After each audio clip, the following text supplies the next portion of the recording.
मेरी शादी को लगभग 4 साल हो चुके थे और मेरी कोई औलाद नहीं हुई थी। एक तरफ से मैं इस बात का भगवान का धन्यवाद भी करती कि मेरी अब तक कोई बच्चा नहीं हुआ था, वरना वह भी मेरी तरह ही सिसक सिसक कर जिंदगी गुजरता। मेरी शादी मेरे माँ बाप की मर्जी से हुई थी। मेरे ससुराल वाले काफ़ी अच्छे खाते पीते लोग थे, काफ़ी खुशहाल घर था। मेरे माँ बाप को यह रिश्ता काफ़ी पसंद आया था, लेकिन मैं इस शादी के लिए बिल्कुल भी राज़ी नहीं थी, क्योंकि उनका घर बहुत ही छोटा था। दरअसल उनका सरकारी घर था, जो सिर्फ 2 कमरों का ही था। हमने अपनी खुद की ज़िंदगी भी सरकारी घरों में ही खेल के गुजारी थी, इसलिए मेरा हमेशा से अरमान था कि भले घर छोटा ही हो लेकिन अपना हो। लेकिन नसीब के लिखे को कैसे बदला जा सकता है। मैंने रिश्ते के लिए ऐतराज़ किया तो मेरी माँ ने मुझे डांटा कि तुम भगवान का धन्यवाद नहीं करती हो कि लड़का रोज़गार में लगा हुआ है। आजकल तो लड़की वाले रिश्ता आने पर ही खुश हो जाते हैं कि कम से कम लड़का कोई काम तो करता है। लेकिन मैं इस बात पर अपनी माँ से बहस कर जाती कि मैं इस रिश्ते में बुराई नहीं निकल रही। मैं तो सिर्फ इतना चाहती हूँ कि उनका घर बार तो कम से कम अच्छा हो, कि किसी को बताते हुए शर्मिंदगी का एहसास ना हो। तो मेरी माँ अपने होठों पर उंगली रखकर मुझे बड़ी हैरानगी से देखते हुए कहने लगी, हाँ तो अच्छा भला तो घर बार है ही, वह झोपड़ी में तो नहीं रहते ना। हमारी तरह ही लोग हैं और क्या चाहिए। ज़रा अपने आप से निकलकर दूसरों को देखो कि कभी तो लड़कियों के रिश्ते अपने से ऊंचे स्टेटस वाले रिश्तों का आना बहुत ही मुश्किल बात है, और अगर ऐसे रिश्ते आ भी जाएं तो सारी ज़िंदगी उनके आगे सेज कुर्सियां रखते ही गुजर जाती है। हर समय तो उनके आगे पीछे हाथ जोड़कर घूमते रहो। इसलिए मुझे बिल्कुल भी पसंद नहीं है कि लड़की का रिश्ता अपने से ऊंचे घराने में तय हो। हमेशा लड़की का रिश्ता अपने बराबर बालों में ही करना चाहिए। और फिर तुम भी अपने ही जैसे माहौल में जा रही हो तो तुम्हें एडजस्ट होने में कोई मुश्किल नहीं होगी। और फिर मैं अपनी माँ की बात सुनकर चुप हो गई। उनसे बहस करने का कोई फ़ायदा नहीं था। भगवान जाने मेरी माँ कोई बात समझना क्यों नहीं चाहती थी, या फिर मेरे ही बात करने में कोई कमी थी। माँ ने सारी बातें उठाकर पापा के सामने कर दी कि मैं इस रिश्ते से खुश नहीं हूँ। तो पापा चिंतित से हो गए और मुझे बुलाकर पूछा कि हंसिका, अगर तुम रिश्ते से खुश नहीं हो तो फिर क्या चाहती हो। तो मैं सर झुकाकर अपने नाखूनों को दांतों तले चबाती रह गई। मुझे कुछ भी समझ नहीं आ रहा था कि मैं पापा से क्या बात करूं। वैसे भी उनसे बात करते हुए मुझे बहुत झिझक सी महसूस हो रही थी। और फिर यह टॉपिक ही ऐसा था कि इस पर मैं आखिर कहती भी क्या। हालांकि मैं सब कुछ अपनी माँ को बता चुकी थी और मेरे पास इस बात पर करने के लिए कुछ भी नहीं बचा था, और मैं जानती थी पापा की बात माँ से अलग नहीं होगी। लेकिन जब पापा बोले तो मैं बड़ी हैरान हुई थी। पापा ने पूछा, क्या तुम्हें कोई और पसंद है। यह बात हमारे जैसे माहौल में बहुत ही गलत समझी जाती थी। शुरू से ही हमारी परवरिश हमारे माँ बाप ने ऐसी नहीं की थी, और ना ही हमारे खानदान की लड़कियों ने कभी लव मैरिज की थी। फिर मेरे लिए तो ये सोचना ही गलत था, और इस बात पर मैं बहुत हैरान भी हो रही थी कि मेरा बाप खुद अपने मुंह से अपनी बेटी से उसकी पसंद का पूछ रहा था, क्योंकि हमारे खानदान में कभी किसी लड़की से उसकी पसंद के बारे में नहीं पूछा गया था। बस बड़ों ने जहाँ रिश्ता तय कर दिया वहाँ रिश्ता हो गया और शादी भी हो गई। मेरा सर थोड़ा सा और झुक गया तो पापा को लगा शायद किसी लड़के का चक्कर है, तो वो एकदम से सांस खींचकर बोले, देखो हंसिका, बात सिर्फ इतनी सी है कि अगर तुम्हारी कोई पसंद है तो हमें अभी से बता दो। हमने अभी इस रिश्ते के लिए हाँ नहीं की है और ना ही तुमसे कोई ज़बरदस्ती करेंगे। अगर तुम्हें कोई पसंद नहीं है तो फिर यह सबसे अच्छा रिश्ता है। हम किसी भी सूरत इसे छोड़ नहीं सकते। उन लोगों ने हमें 1 हफ्ते का टाइम दिया है, तो तुम अच्छे से सोच लो और फिर जो भी तुम्हारा फैसला हो मुझे बता देना। यह कहकर पापा उठकर चले गए, लेकिन मैं माँ पर नाराज़ हो गई। कहने लगी, क्या ज़रूरत थी पापा से बात करने की। आपका मेरा मामला था, हम दोनों ही इसको तय कर लेते। तो मेरी माँ एकदम गुस्से से बोली, ये तुम्हारा और मेरा मामला नहीं है, ये हम सब का मामला है, और तुम्हारे पापा से बात करना बेहद ज़रूरी था, क्योंकि मैं अकेले इन मामलों पर कोई राय नहीं रखनी। तुम्हारे पापा ने बिल्कुल सही बात तुमसे पूछी है। मैंने तो इतना गहराई में जाकर नहीं सोचा। देखो, अगर ऐसी कोई बात है तो मुझे बता दो। मैंने नाराज़गी भरी नज़रों से अपनी माँ की तरफ देखते हुए कहा, माँ, कमाल करती हो। आपको लगता है कि मैं ऐसी हूँ जो यूं छुप छुप कर किसी को पसंद कर बैठूंगी और आपको खबर भी नहीं होगी। अगर ऐसी कोई बात होती तो मैं आपको कब का बता चुकी होती। तो जब ऐसी कोई बात नहीं है तो फिर तुम्हारे इनकार का कोई मतलब नहीं रह गए। आज घर छोटा है तो कल बड़ा हो जाएगा। ये तो बेटियों का अपना नसीब होता है, क्योंकि वह अपने नसीब का ही खाती हैं। इसलिए उनका छोटा सा घर बार देखकर उनकी और अच्छाइयों को नज़रअंदाज मत करो। सबसे बड़ी बात यह है कि लड़का नौकरी से लगा हुआ है, पक्की नौकरी है। और क्या चाहिए तुमको? अपनी कज़िन को ही देख लो, जिनके भी रिश्ते आए हैं वह सब के सब प्राइवेट नौकरियां वाले आए हैं। और प्राइवेट नौकरियों का तो तुम जानती हो, इसलिए ज़्यादा चिंता करने की ज़रूरत नहीं है। समय के साथ साथ बचत की आदत डालना और अपने लिए एक छोटा सा ज़मीन ले लेना, फिर उस पर अपनी मर्ज़ी का घर बना लोगी तो मेरी यह बातें तुम्हें बहुत याद आएंगे। माँ की बातें सुनकर मैं खामोशी के साथ उठ गई और अपने कमरे में आ गई, जहाँ मेरी छोटी बहन लेट कर कुछ किताब पढ़ रही थी।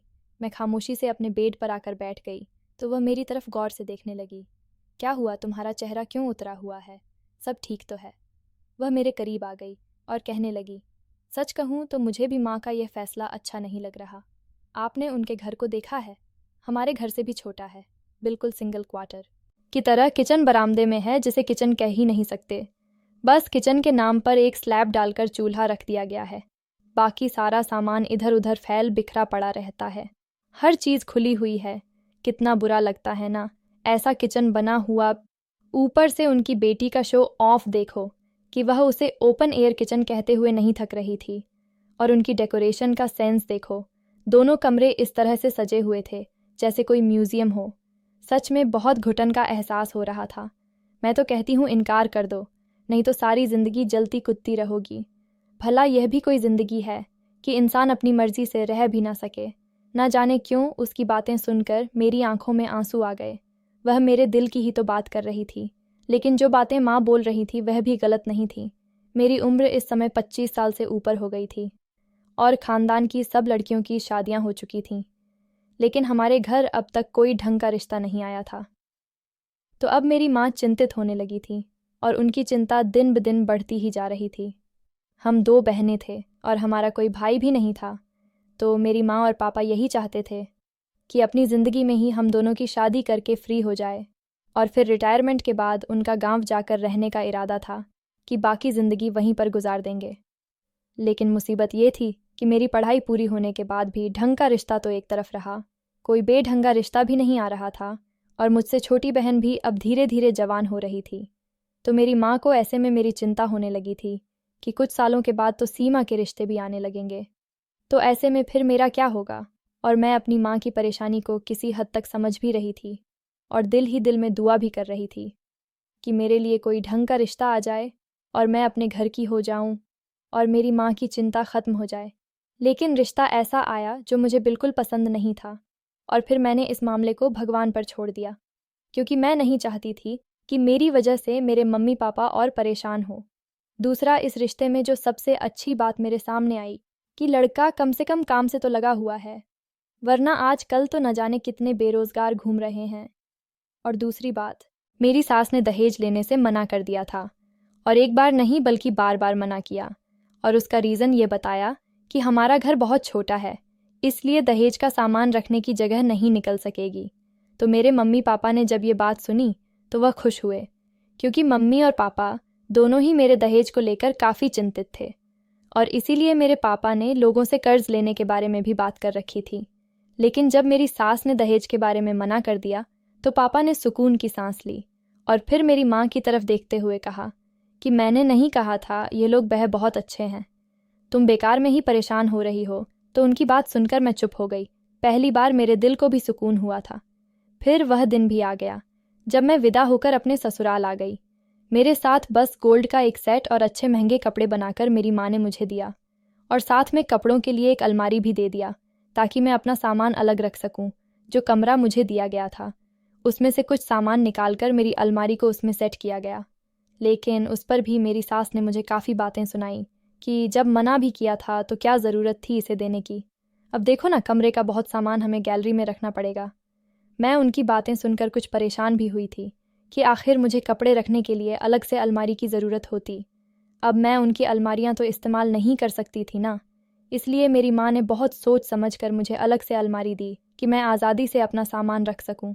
लेकिन मेरी सास इस बात को ही लेकर बैठ गई तो मैंने भी चुप हो गई। और दूसरी तरफ मुझे जो गोल्ड का सेट मेरी माँ ने दिया था वह मेरी सास में यह कहकर मुझसे ले लिया कि तुम इसे कहाँ रखोगी, लाओ मुझे दो, मैं इसे संभाल कर रख दूंगी, कहीं इधर उधर ना हो जाए। तो मैंने ना चाहते हुए भी वह सेट उनको दे दिया, जो कि मुझे फिर कभी पहनने के लिए नहीं मिला। रात को जब विहान मेरे पास आए और मुझे मुंह दिखाई में सोने की अंगूठी पहनाए, तो विहान देखकर पहली बार मुझे अपनी माँ बाप के फैसले पर खुशी हुई थी। विहान देखने में काफ़ी हैंडसम थे, रंग गोरा चिट्टा नहीं, लेकिन सांवला रंग भी उन पर खूब अच्छा लग रहा था। जब विहान ने मेरे हाथ थामे तो मेरे पूरे शरीर में करंट सा दौड़ गया था। मेरी ज़िंदगी में कभी कोई लड़का शामिल नहीं रहा था और ना ही आज तक मुझे किसी लड़के ने टच किया था। यह मेरा पहला स्पर्श था जो मुझे विहान से मिला था। मेरे दिल की धड़कनें उथल पुथल हो रही थीं। यह रात मेरी ज़िंदगी की सबसे यादगार रात रही थी। विहान का प्यार पाकर मैं सब कुछ भूल गई थी। मेरी ससुराल कोई बहुत ज़्यादा लोग नहीं थे। मेरा एक देवर और एक नंद थी। मेरे पति इन दोनों से बड़े थे। मेरे पति का छोटा भाई दिमागी तौर पर ठीक नहीं था, हालांकि उसे देखने से बिल्कुल नहीं लगता था कि यह पागल है। अच्छा खासा खूबसूरत नौजवान था, किसी किताबी हीरो के जैसा।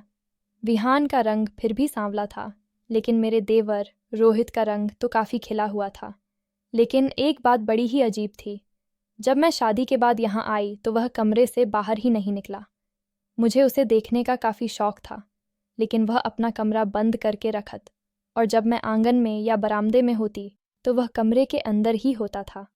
लेकिन जैसे ही मैं अपने कमरे में जाती तो वह फ़ौरन से बाहर निकल आता था।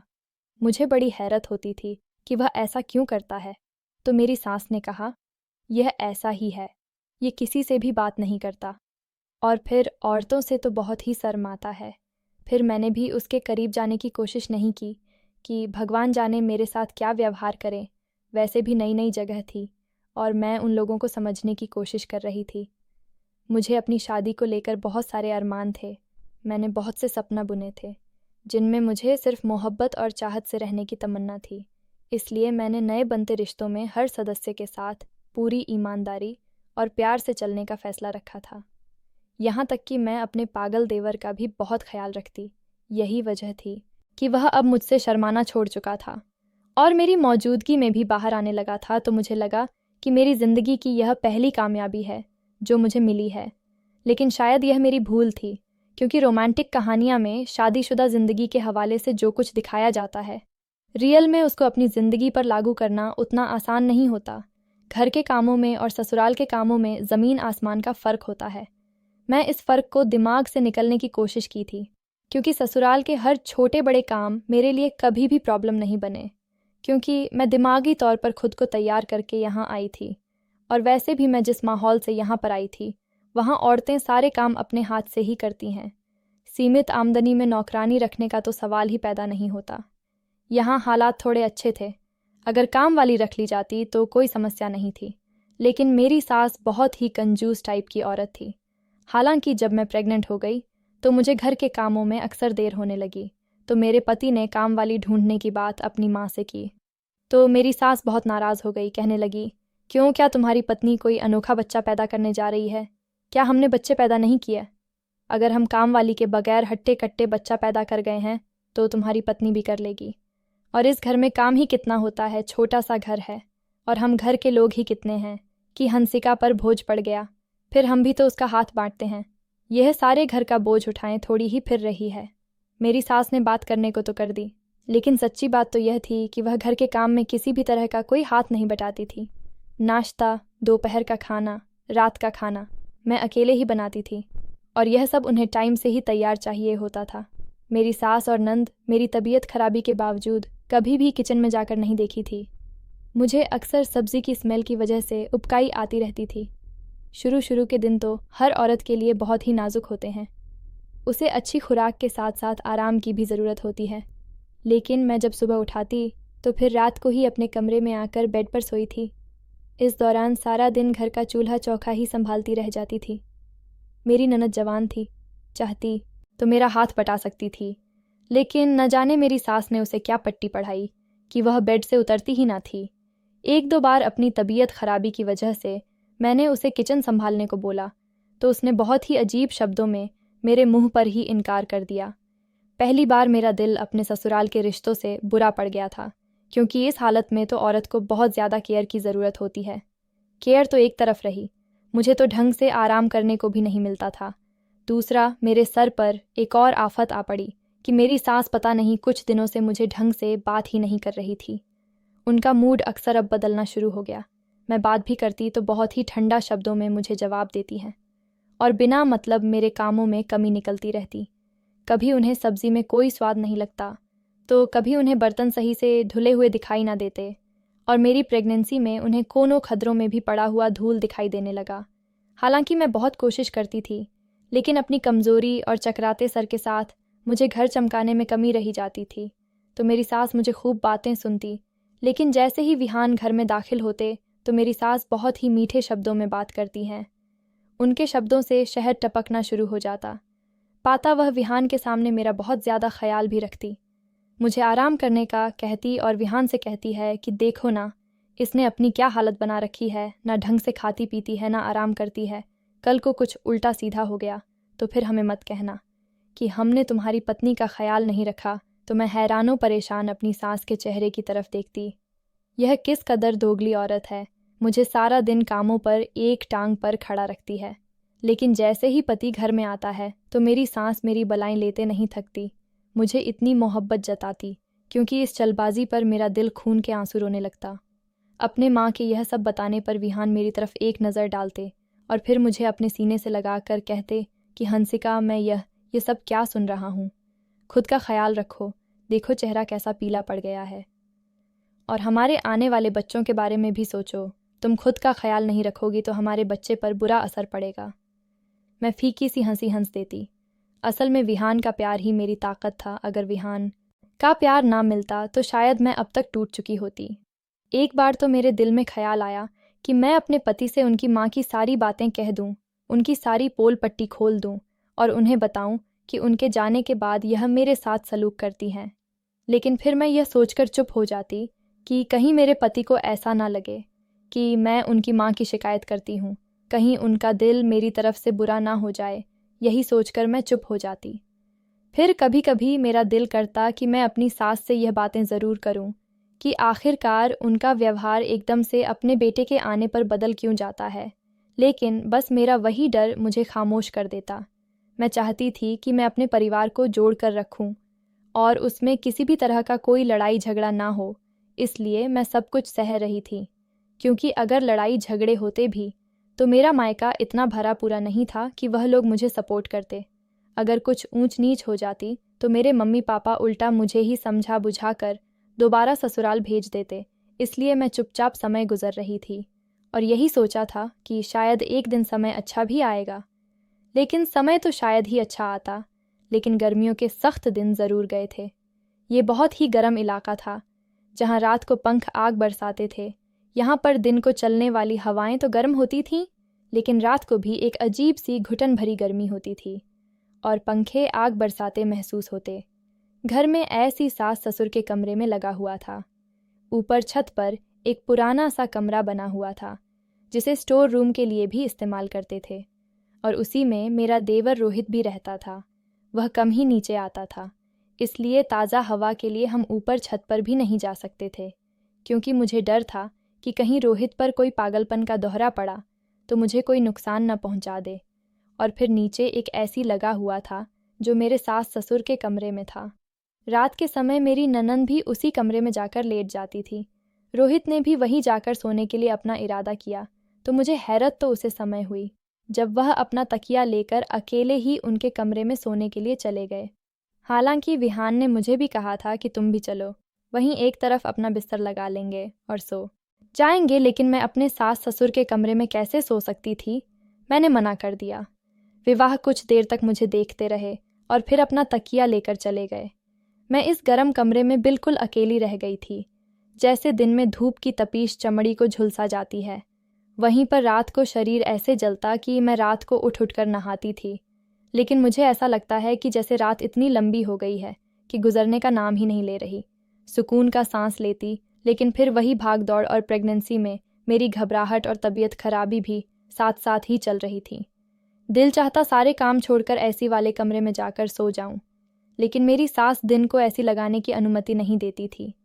दिन दिन मेरी घबराहट बढ़ती चली गई। प्रेगनेंसी के दौरान मैं हफ्ते में एक बार अपनी माँ के घर जाती है और रात को रहकर वापस आ जाती, तो इस बात पर भी मेरे सास का मूड खराब होने लग जाता और 2 दिन तक वह मुझसे ठीक से बात भी ना करती। और मुझे समझ नहीं आता कि आखिर वह ऐसा क्यों करती है। क्या मैं अपनी माँ के घर जाना ही छोड़ दूँ?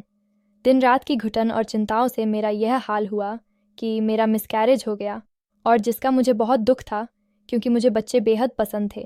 शादी से पहले भी मैं जिसका बच्चा देखी तो उसे गोद में उठाकर किस करती, लेकिन बदकिस्मती से मेरी शादी का दूसरा साल शुरू हो गया था और मैं दोबारा माँ नहीं बनी, तो मेरी सास उठते बैठते मुझे ताने देने लगी कि तुम्हारे साथ जिन जिन की भी शादियाँ हुई थीं उन सब के बच्चे हो गए हैं, एक तुम हो कि अभी तक कोई खुशखबरी नहीं दी। और मुझे ऐसा लगा जैसे मैं ही कसूरवार हूँ।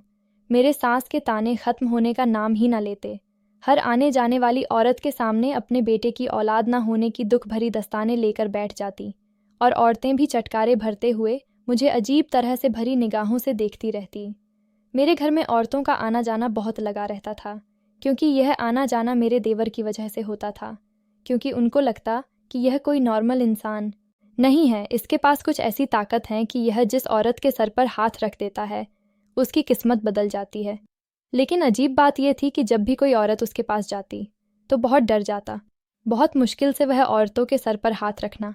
कई बार मेरे दिल में भी ये बात आई कि मैं अपने सर पर भी हाथ रखवा लूँ ताकि मेरी किस्मत भी खुल जाए और औलाद की जो कमी मेरी ज़िंदगी में आई है वह हमेशा हमेशा के लिए ख़त्म हो जाए। लेकिन न जाने क्यों मुझे ऐसा लगता है कि जैसे मैं भगवान के कामों में कमी निकाल रही हूँ, और ये गलत है। बच्चे देने का काम तो भगवान का होता है। अगर वह चाहे तो दे सकता है, ना चाहे तो ना दे। लेकिन न जाने क्यों मुझे अपनी छोटी बहन का ख्याल बार बार आता। मेरी बहन के लिए, रिश्ते के लिए मेरी माँ परेशान थी। सीमा अपनी पढ़ाई पूरी कर चुकी थी, लेकिन कोई ढंग का रिश्ता उसके लिए नहीं आ रहा था। वह कई बार मेरे सामने सीमा के रिश्ते की बात कर चुकी थी।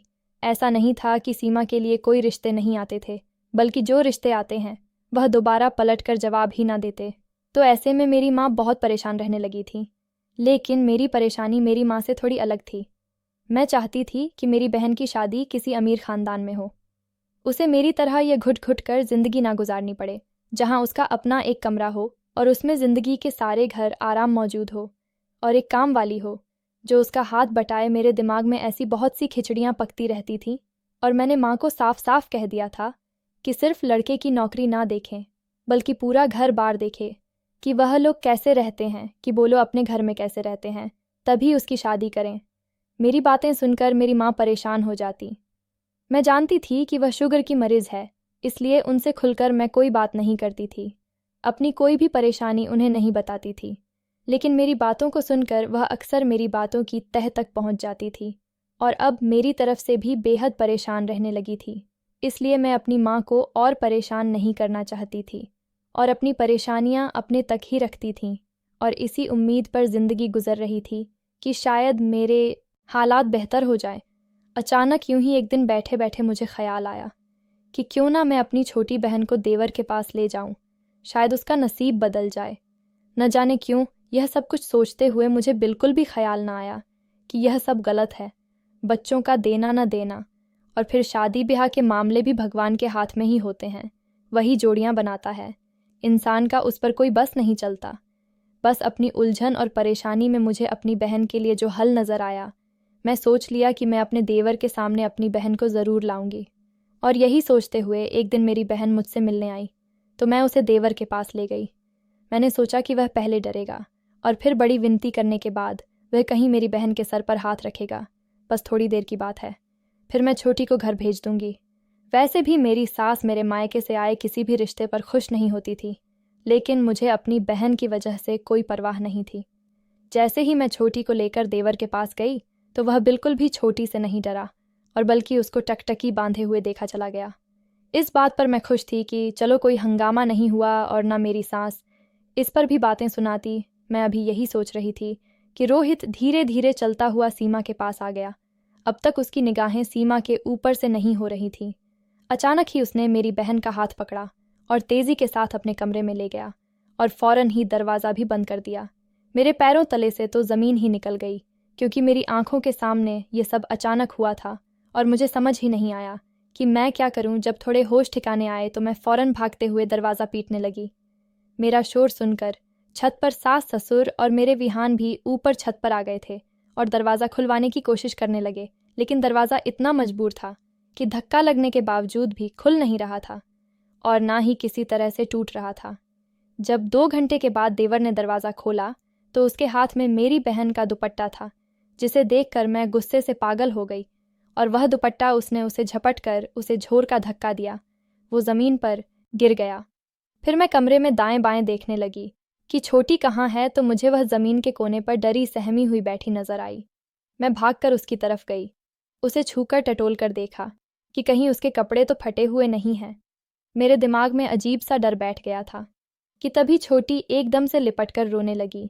मेरा तो दिल ही कांप गया था कि भगवान ना करें कि वह क्या कहेगी।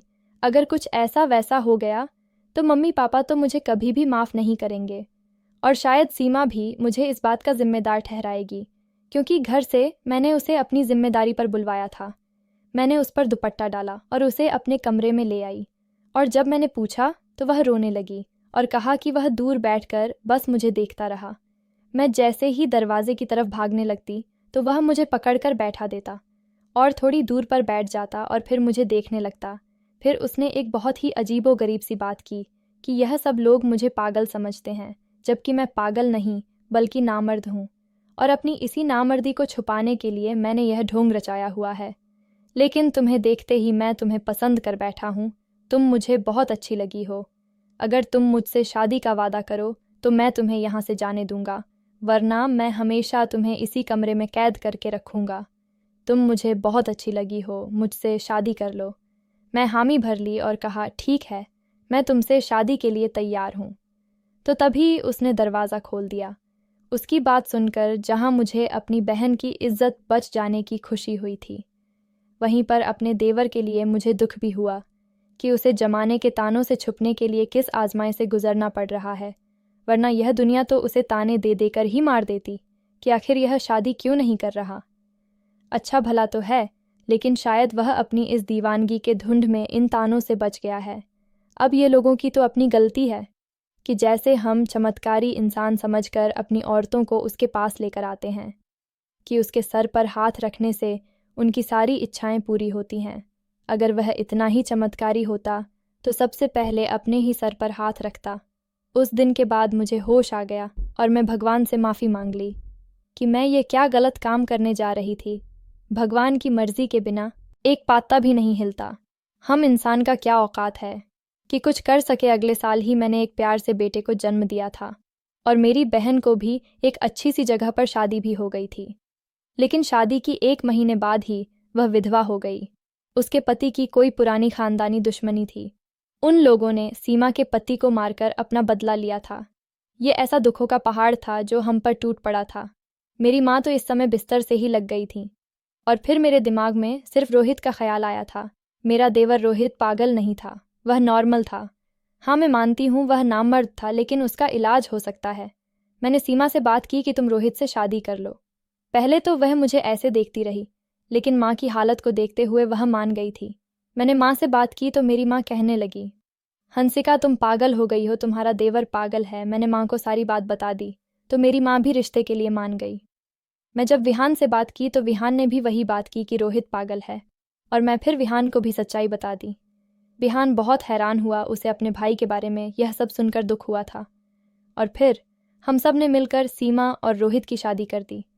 रोहित इतना खुश था कि उसकी खुशी देखने लायक थी। जो भी उसे देखा दांतों तले उंगली दबा रहा था, क्योंकि सब लोग उसे पागल समझ रहे थे और इस समय बिल्कुल भी पागल नहीं लग रहा था। और विहान ने मुझ पर एक और खुलासा किया जब विहान ने बताया कि उसने एक 3 कमरों का फ्लैट खरीद लिया है।